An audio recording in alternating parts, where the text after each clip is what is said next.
أما بعد أعوذ بالله من الشيطان الرجيم بسم الله الرحمن الرحيم قال الله تعالى في كلامه المجيد اقرأ باسم ربك الذي خلق صدق الله العظيم আমাদের আল-ইনতিবাদ ইনস্টিটিউটের দ্বিতীয় শাখায় আজকে আমাদের জোহর নামাজের পরে আল্লাহ তাআলা আমাদের সকলকে একত্রিত হওয়ার তৌফিক দান করেছেন এজন্য দিল থেকে শুকরিয়া জানাতে জোরে শুরু করি আলহামদুলিল্লাহ।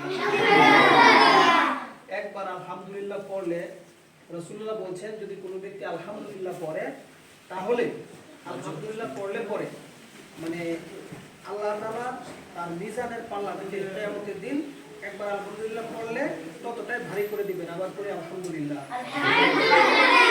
আবার কোনো ব্যক্তি সুবহানাল্লাহ পড়ে তাহলে একবার সুবহানাল্লাহ পড়লে পরে দুনিয়াতে যত ফাঁকা জায়গা আছে সমস্ত ফাঁকা জায়গাগুলিকে আল্লাহ নেকি দিয়ে পরিপূর্ণ করে দিবেন। পড়ে সুবহানাল্লাহ আমরা বেশি বেশি আলহামদুলিল্লাহ এবং সুবহানাল্লাহ পড়ব তো ইনশাআল্লাহ। কে কে পড়ব একটু হাত তুলে দেখাই তো মাশাআল্লাহ। আল্লাহ তাআলা প্রত্যেকটা হাতকে কবুল করুন করি আমিন আমিন। হাত নামান। পৃথিবীতে one of the first verses of the Holy Quran is Iqra bismi rabbikal ladhi khalaq. It has been revealed on the last and final messenger Prophet Muhammad peace be upon him through the Jibril alayhi salam. তো সর্বপ্রথম যে আয়াতটা কোরআনুল কারীমের মধ্যে নাযিল হয় সেই আয়াতটার নাম হচ্ছে ইকরা বিসমি রাব্বিকাল লাযী খালাক। I mean read by the name of your Lord who has created you. পড়ো তোমার প্রভুর নামে যিনি তোমাকে সৃষ্টি করেছেন। তাহলে বলেন তো আমার আপনার সকলের সৃষ্টিকর্তা কে? আল্লাহ। খালেক, খালেক বলতে আমরা আল্লাহ তাআলাকে বুঝি। আর খালেক বলা হয় মা ইখলাকু মিন গায়রি শাই, যিনি অনস্তিত্ব থেকে কোনো কিছু ছাড়া যিনি সৃষ্টি করতে পারেন তাকে বলা হয় খালেক। তাকে কি বলে? খালেক। তাহলে আমাকে আপনাকে সকলকেই কোনো কিছু অস্তিত্ব ছাড়াই কে সৃষ্টি করেছেন? আল্লাহ। সেই আল্লাহ তাআলা আপনাকে আমাকে অর্ডার করেছেন ইকরা পড়ো বিইসমি রাব্বিকাল লাযী খালাক, তোমার রবের নামে যিনি তোমাকে সৃষ্টি করেছেন। তাহলে এখন প্রশ্ন আসবে যে what we read আমরা আসলে কি পড়ব, কি পড়তে বলেছেন এমন একটা প্রশ্ন আসে না? এখানে আল্লাহ তাআলার উদ্দেশ্য হচ্ছে সর্বপ্রথম পড়তে হবে আপনাকে কোরআন। কি পড়তে হবে? কোরআন।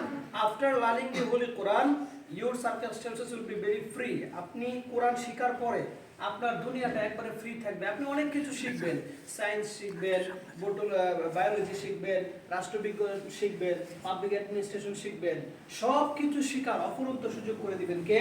আল্লাহ। কিন্তু your first duty is to recite the holy Quran from al-Iqra bismi rabbikal ladhi khalaq. ইকরা বিসমি রাব্বিকাল লাযী খালাক, এটা দ্বারা আল্লাহ বোঝাতে চাইলেন তুমি সর্বপ্রথম কোরআনটা শিখবা, কারণ কোরআন হচ্ছে একটি নূর। কোরআনের নাম কি?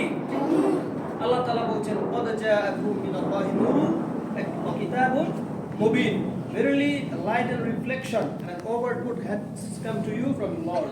যে তোমার রবের পক্ষ থেকে একটি সুন্দর আলো এবং একটি প্রকাশ্য কিতাব আল্লাহর পক্ষ থেকে আসছে। যেরকম কার পক্ষ থেকে? আল্লাহ। তাহলে কোরআনের আরেকটি নাম হচ্ছে নূর। কি নাম?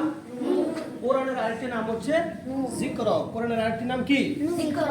আল্লাহ তাআলা বলেন ইন্না নাহনু নাযালনা যিকরা ওয়া ইন্না লাহু লাহাফিজুন, and verily we have revealed the holy Quran and we shall guard it from the corruption.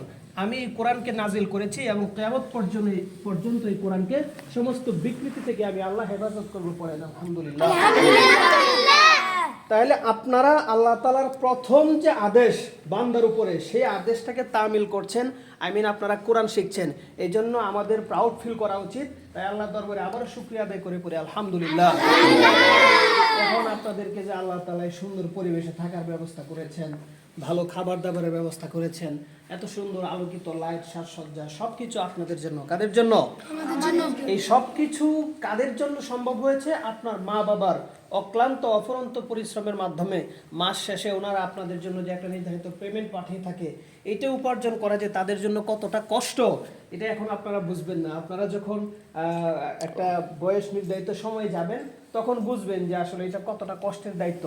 এই যে আপনাদেরকে মানুষ করার জন্য, আপনাদেরকে সুন্দর পরিবেশে রাখার জন্য দিন রাত যে মা বাবা শ্রম দিয়ে যাচ্ছেন, সেই মা বাবার কথা বড় হয়ে রাখবো তো ইনশাআল্লাহ। হাত তুলে দেখান তো মাশাআল্লাহ। আল্লাহ তাআলা প্রত্যেককে মা বাবার হুকুম পালন করার তৌফিক দান করুন পড়ি আমিন আমিন। তাহলে মা বাবা আসলে আপনাদের থেকে কোনো কিছুই চান না। হাত নামান।